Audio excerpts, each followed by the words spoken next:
Coach, this one came down to the end. What do you feel like was the difference? The difference was us playing to readouts and not playing to readouts.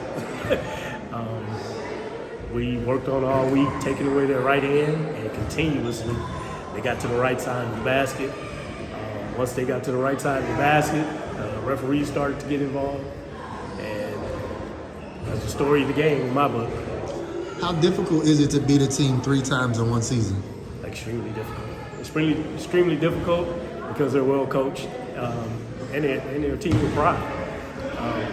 Nobody's going to fold. Nobody's going to back away just because you beat them 2 times.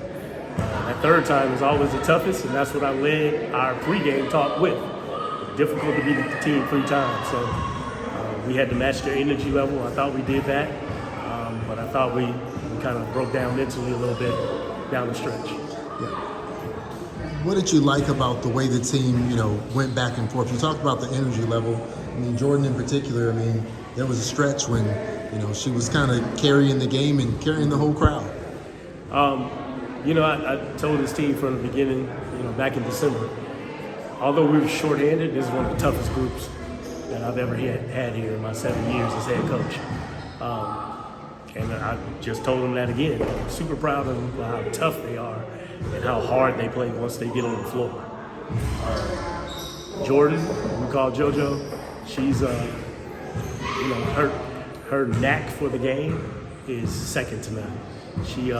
She finds a way to get to the basket. She finds a way to make plays, whether it's on the defensive end or the offensive end.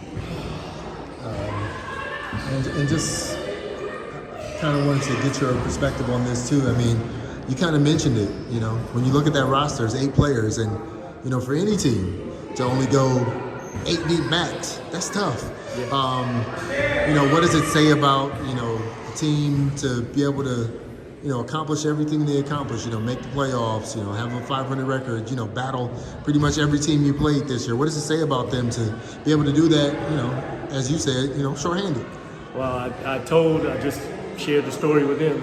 I told our parents at the beginning of the year, back in September, we were here in the gym. They saw the 8 players we had, and the parents were saying, "This is all we got?" And I said, "Well, I get to coach this team. I get to become a better coach this year." And I just told them, I said, they made me a better coach by, being able to sometimes manufacture wins. We talked about the toughness. I thought our conditioning was second to none. There's games when the ball's going in the hole for us and we kind of make it look easy. But a game like this, it was back and forth. They were making shots, we were making shots. Kind of came back down to the last couple possessions. And for a playoff game, that's what you expect. That's kind of what you want. Thank you so much.